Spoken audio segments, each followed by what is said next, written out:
Assalamualaikum. Halo semuanya. Kali ini saya akan membahas kelanjutan sebuah alur cerita novel, dengan novel yang berjudul Kaisar Naga.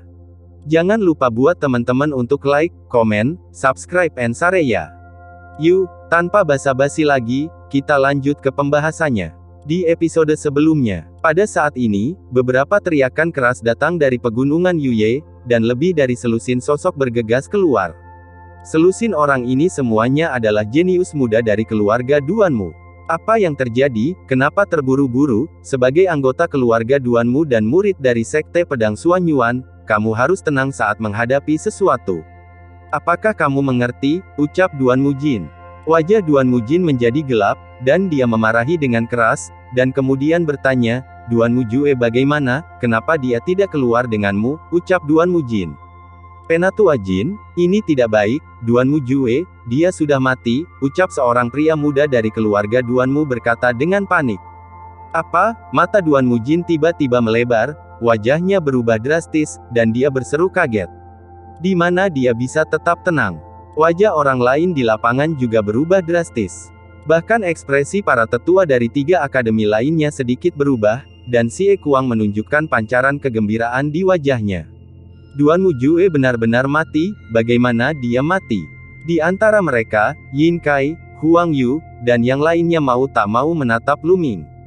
Di mana Lu Ming mendapatkan begitu banyak poin, jika dia berburu dan membunuh monster sendirian, dia pasti tidak akan mendapatkan banyak, mungkinkah Duanmu Jue? Katakan padaku, bagaimana Duanmu Jue mati, ucap Duanmu Jin berteriak dengan wajah muram. Dia dipenggal tenggorokannya dengan pedang, ucap seorang pemuda. Pedang untuk menggal tenggorokan, siapa yang membunuhnya, ucap Duanmu Jin bertanya dengan niat membunuh yang dingin keluar dari tubuhnya. Saya tidak tahu. Ketika kami menemukan jejak Duanmu Jue sudah mati. Dia mati bersamanya, dan ada 2 murid seni bela diri tingkat ketiga dari Macan Putih, ucap orang itu. Niat membunuh berkedip, lalu berbalik tiba-tiba, menatap Lu Ming, dan berkata, Lu Ming, katakan padaku, apakah kamu membunuh Duanmu, ucap Duanmu Jin. Duanmu Jin, apa maksudmu, ucap Xie Kuang. Sebelum Lu Ming bisa menjawab, Xie Kuang bertanya dengan perubahan wajah, dia berdiri dan berkata. Lu Ming tersenyum sedikit dan berkata, Penatua Duanmu, matamu yang mana melihat bahwa aku membunuh Duanmu Jue, dan kamu mendengar bahwa Duanmu Jue ditemani oleh 2 seniman bela diri tingkat ketiga, apakah menurutmu aku membunuhnya, ucap Lu Ming. Begitu ucapan ini keluar, banyak orang menunjukkan pemikiran. Itu benar, dengan Lu Ming, bisakah dia membunuh Duanmu Jue dan 2 master seni bela diri rangkap 3?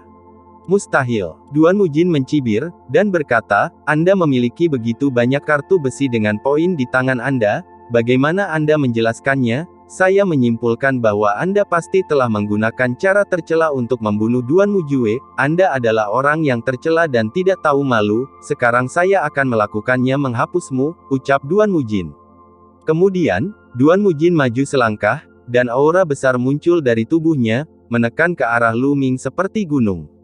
Tekanan ini begitu kuat sehingga Lu Ming tiba-tiba merasa ditabrak oleh puncak gunung, tubuhnya terguncang, dan dia mundur, hampir memuntahkan seteguk darah. Duanmu Jin, apa yang kamu lakukan, ucap Xie Kuang meraung marah, melangkah keluar dan berdiri di depan Lu Ming, dan aura yang kuat juga menyembur keluar, menghalangi aura Duanmu Jin. Xie Kuang, pergilah dari sini, ucap teriak Duanmu Jin. Fatih Duanmu, apakah otakmu penuh lemak? Ujian Suanyuan Jianzong selalu untuk pemenang menjadi raja, apakah ada aturan yang mengatakan untuk menjelaskan alasan pelat besi poin, apa-apaan ini seekor anjing, ucap Lu Ming. Lu Ming bukanlah orang yang menderita, dan saat ini dia marah dan mengutuk. Ini, semua orang di lapangan membuka mulut mereka. Lu Ming ini juga terlalu berani, memarahi Duanmu Jin seperti ini di depan umum sungguh berani. Benar saja, seluruh tubuh Duanmu Jin gemetar, mengangkat lengannya dengan gemetar, menunjuk ke arah Lu Ming, dan berkata, binatang kecil, kamu, apa yang kamu bicarakan? Aku akan membunuhmu binatang kecil, ucap Duanmu Jin. Mata Duanmu Jin merah, dan dia membanting ke depan dengan telapak tangannya. Berhenti, ucap Xie Kuang meninju, menghalangi telapak tangan Duanmu Jin. Ledakan, angin kencang melolong, dan keduanya mundur bersamaan. Xie Kuang, keluar dari sini, atau aku akan membunuhmu bersama-sama, ucap Duan Mujin. Saya khawatir Anda tidak memiliki kemampuan, ucap Si Ekuang tidak menyerah sama sekali. Boom! Saat ini, tekanan kuat tiba-tiba menekan langit. Tekanan ini tak terduga seperti laut. Si Ekuang dan Duan Mujin terkejut dan tidak bisa bergerak sama sekali. Tetua jubah perak, keduanya terkejut. Di langit, seorang lelaki tua melayang di sana, dengan ketidaksenangan di matanya, dan berteriak, "Kalian berdua, sebagai tetua yang mengajarkan latihan, memukuli hidup dan mati di depan begitu banyak murid, apa yang kalian bicarakan tentang ini, biarkan murid yang lebih muda melihat lelucon Anda," ucap lelaki tua itu. Penatua Wang, tapi Luming ini menggunakan cara tercela untuk membunuh Duan Mujue dan yang lainnya, dia harus dihukum.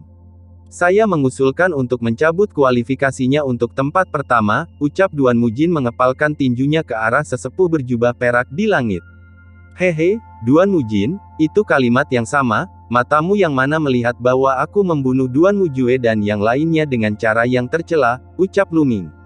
Bagaimanapun, keluarga Duanmu sudah menjadi musuh bebuyutan, Luming sama sekali tidak takut. Dia bisa mengatakan apapun yang dia inginkan, dan dia bisa memarahinya dengan senang hati. Dan dia menyimpulkan bahwa baik Penatua Yin Pao maupun Si Ekuang tidak akan membiarkan dia mengalami masalah. Berani, lancang, Anda tidak memiliki sopan santun, ucap Duan Mujin meraung, gemetar hebat karena kemarahan di hatinya, membuatnya ingin menamparkan Luming menjadi pasta daging. Duan Mujin, siapa namamu? Jika Anda ingin mengingkari hutang, katakan saja, 30 kristal, biarkan Anda menyemburkan darah seperti ini, memfitnah seorang murid jenius baru, ini adalah pertama kalinya saya melihat orang seperti itu, ucap Si Ekuang memanfaatkan kesempatan itu. Kamu, Duan Mujin hampir memuntahkan darah, dadanya naik turun dengan cepat, dan wajahnya yang gemuk memerah. Di dekatnya, semua orang tampak tercengang. Bahkan para jenius seperti Huang Yu dan Si Ehong memandang Luming secara berbeda. Identitas mereka sangat tidak biasa, tetapi bahkan mereka tidak berani memarahi sesepuh keluarga Duanmu seperti ini di depan umum. Luming ini benar-benar melanggar hukum. Setelah mengambil beberapa napas dalam-dalam, Duan Mujing berhasil menenangkan diri, mengepalkan tinjunya pada Penatua Yin Pao, dan berkata, "Penatua Wang, Luming ini, saya berani menyimpulkan bahwa dia pasti telah memperoleh begitu banyak medali besi dengan cara yang tercela, jika dia memenangkan tempat pertama dengan cara ini, saya khawatir tidak ada yang akan diyakinkan oleh murid baru lainnya. Saya mengusulkan untuk mencoba kekuatannya.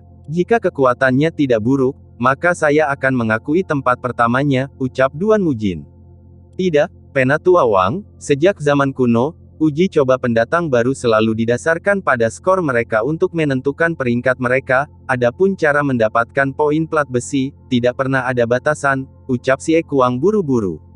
Duan Mujin mencibir, dan berkata, Si Ekuang, jangan lupa bahwa Raja Pemula sebelumnya telah diakui kekuatannya, bahkan jika mereka beruntung, kekuatan mereka tidak sepele, tapi Luming ini, dari mana asalnya, apa yang dia mampu, ucap Duan Mujin.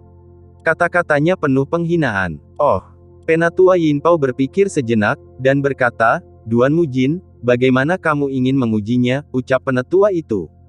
Sangat sederhana, Duanmu tahu, keluarlah, ucap Duan Mujin melambaikan tangannya. Segera, seorang pemuda berjalan keluar di antara para murid tua.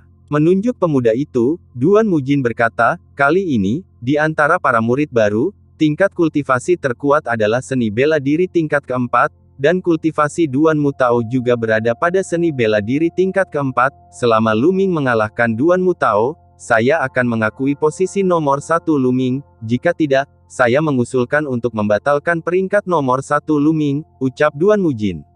Muka Si Ekuang berubah, dan dia berkata, saya keberatan, Duanmu Tao ini telah menjadi pemula selama 3 tahun. Meskipun dia adalah seniman bela diri tingkat 4, dia telah berlatih seni bela diri selama 3 tahun, bagaimana seorang murid baru bisa menjadi dibandingkan, pertarungan ini tidak adil, ucap Si Ekuang. Apa, katakan saja jika kamu tidak memiliki kekuatan, Raja Pemula tidak akan mudah untuk menang, ucap Duan Mujin mencibir. Oke, saya setuju, ucap Luming. Tiba-tiba, Luming berbicara. Lalu setelah itu, bagaimanakah kelanjutan ceritanya? Next di episode berikutnya ya. Wassalamualaikum warahmatullahi wabarakatuh.